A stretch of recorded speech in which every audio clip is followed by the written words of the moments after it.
Hi යාළුවනේ. ඔන්න හැමදාම වගේම අදත් ඔයාලාව සාදරෙන් පිළිගන්නවා මගේ channel එකට. අදත් අරන් ආවේ අලුත්ම රහකට සුපිරි ගේම් ප්ලේ එකක්. ඉතින් ගේම් එකත් එක්ක ෆන් එකේ යන්න නම් channel එක subscribe කරලා set වෙලා ඉන්න. එහෙනම් වැඩි කතා නැතුව අපි පටන් ගමු.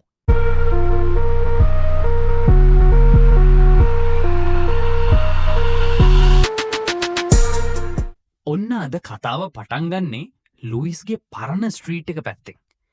ඉතින් ලුයිස්ගේ පරණ යාළුවෝ දෙන්න. ඒ කියන්නේ ආමාන්ඩෝවයි හෙන්රිකේවයි හම්බෙන්න එනවා. ඉතින් හම්බෙන්න යද්දිත් ඩබල බිස්නස් ඩීල් එකක. දන්නවනේ ඉතින් බිස්නස් මොනවද කියන්න? ඔන්න ඉතින් ඒ වැඩේත් ඉවර කරලා ලුයිසුයි ආමාන්ඩෝයි හෙන්රිකී තුන්දෙනාත් එක්කම කායකේ ඊළඟ බිස්නස් වැඩේට යනවා. ඔන්න ඉතින් කායකේ යන ගමන් ආගිය තොරතුරු කතා කරනවා. ආමාන්ඩෝයි හෙන්ඩිකේ කියනවා ඔයානං ඉතින් ෆැන්සි ලයිෆ් එකක් ගත කරනවානේ ටේනි පින්ස් ළඟ කියලා. ඒ කියන්නේ උන් හිතන්නේ ලුයිස් දැන් කබ් ලයිෆ් එකක් ගෙවන නිසා ස්ට්‍රීට් ලයිෆ් එක අමතක කරලා කියලා. ඒකට ඉතින් අපේ බොසාට ටිකක් අවුල් යනවා. ඒ නිසා පොර කියනවා මම ජේල් එකේ ඉඳන් ආපු එකෙක්. ආමි එකේ යුද්ධ කරපු එකෙක්. මේකින්ද ඉතින් මට ක්ලබ් එකේ ලයිෆ් එකට වෙනස් වෙන්න අමාරුයි. මම තාමත් ස්ට්‍රීට් ජීවිතෙන් අයින් වෙලා නෑ කියලා. ඔන්න ඉතින් ඒකත් එක්කම කතාම වෙන පැත්තකට ඇදෙනවා. කතාව තමා ආපු වැඩේ. ඉතින් ආමාන්ඩු ඩීල් එක ගැන කියනවා. ඊට පස්සේ ආමාන්ඩු ලුයිස්ට ඔටෝමැටික් ෂොට් ගන්න එකක් සහ ග්‍රෙනීඩ් 15ක් දෙනවා. ඔන්න ඉතින් අපි තැනට ආවා. අපි යමු දැන් අපේ බිස්නස් වැඩේට. ඔන්න වැඩේ පටන් ගද්දිම පොලිසියෙන් පනිනවා. මෙතෙන්ට කඩාපනින්නේ නූස් කියන ෆෝස් එක. ඒ කියන්නේ National Office of Security Enforcement කියන GTA World එකේ තියෙන ස්පෙෂල් පොලිස් ෆෝස් එකක්. ඉතින් ඩීලර්ට වෙන්න යන දේ තේරුණු නිසා පැන්මා. හැබැයි ඉතින් අපේ ලුයිසුයි ආමාන්ඩෝයි හෙන්රිකී තමයි අන්තිමට කොටු වුණේ. පොලිසියෙන් උන්ටත් ඕන නැති රෙද්දක් නෑනේ ඉතින්. පොලිසිය කොහොමද මෙතන හොයාගෙන තියෙන්නේ? අප්පට සිරි. පොලිසිය ආමාන්ඩෝගේ ෆෝන් එක ට්‍රැක් කරලා. ඉතින් පොරගේ ෆෝන් කෝල් පොලිසිය අහගෙන ඉඳලා ඒ නිසා ලොකේෂන් එකක් තුන් දැනගෙන ඉඳලා.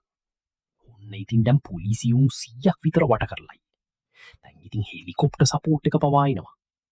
හැබැයි ඉතින් අපේ පොලිසිය යාළුවොත් අපි හැටි හොඳටම දන්නවා වගේ. ඉතින් නැත්තම් මෙච්චර ගොඩක් ඉවයිද 3 දෙනෙක් වෙනුයි. ඔයාලා මොකද ඒ ගැන හිතන්නේ?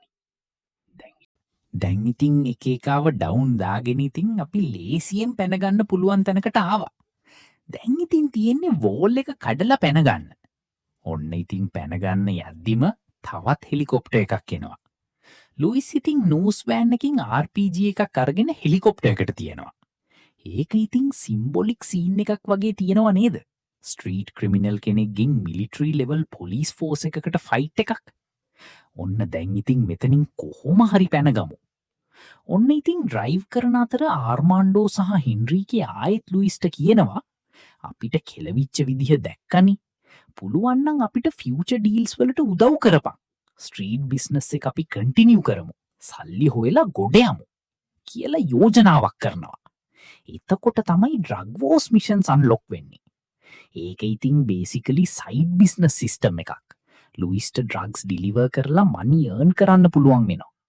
ඉතින් අපි ආර්මාන්ඩෝවයි හෙන්රිකේවයි නෝර්ත්වුඩ් වලින් දාගෙනම යමු. එහෙනම් වීඩියෝ එක අන්තිම වෙනකන් බලපු හැමෝටම ගොඩක් ස්තුතියි. මතක ඇතිව පොඩි සබ් එකක් දෙන්න.